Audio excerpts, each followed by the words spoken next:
Empecemos estudiando los ingresos del sector público. En primer lugar, se encuentran los impuestos, que son la fuente más importante de ingresos públicos. Podemos clasificarlos en tres categorías. En primer lugar, los impuestos a la renta de las personas y de las empresas. En segundo lugar, los impuestos al gasto, que incluyen los impuestos a la compra-venta, los impuestos específicos y los aranceles a las importaciones, entre otros.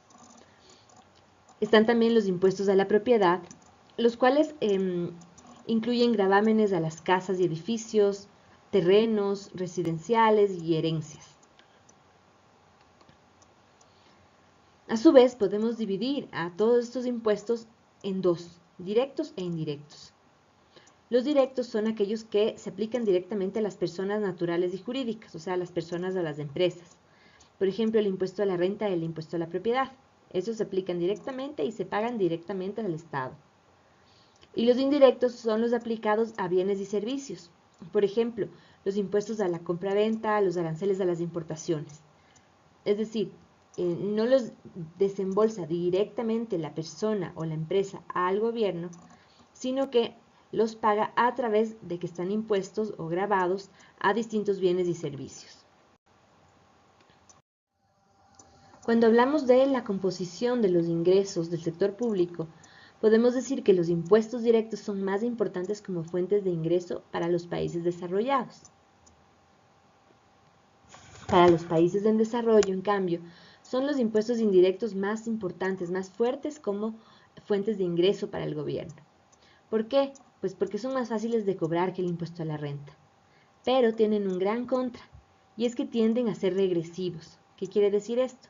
Que los impuestos que pagan los pobres o las personas con menores niveles de ingreso son los mismos a los que paga una persona con un nivel más elevado de ingreso.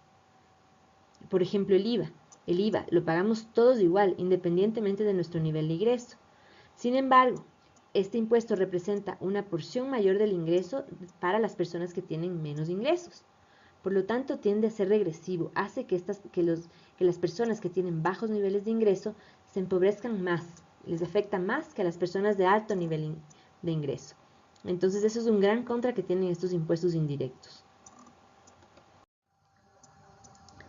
En segundo lugar, como ingresos del sector público, tenemos la utilidad de las empresas estatales.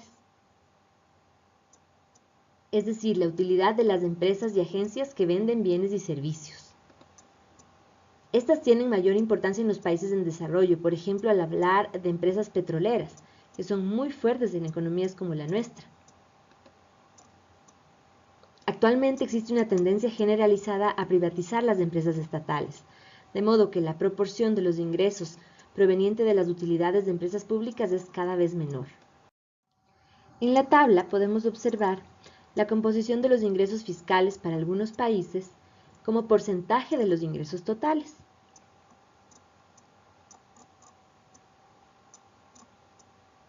Para Estados Unidos, por ejemplo, en el año 2010, los impuestos directos ocupan casi más del 80% de los ingresos totales y los impuestos indirectos ocupan una menor proporción.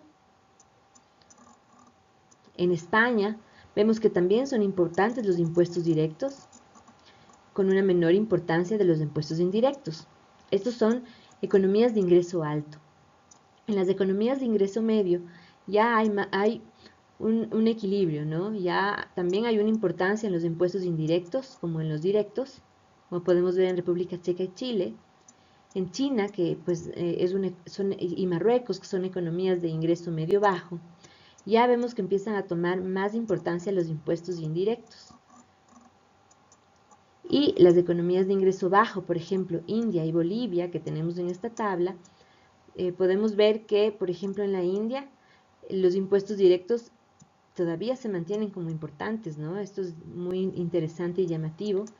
Sin embargo, también podemos ver que acá en Bolivia ya hay una relevancia marcada de los impuestos indirectos, ¿no? O sea, la tendencia es muy clara. En las economías de ingreso alto es muy clara la importancia de los impuestos directos.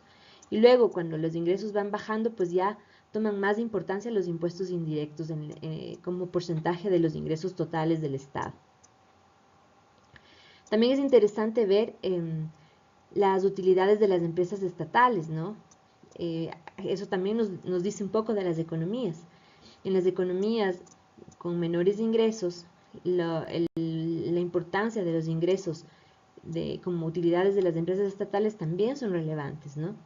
Serían como ingresos no tributarios, por ejemplo. Podemos ver que en los países de ingreso alto estos son más bajos y van aumentando hacia los países de menor ingreso.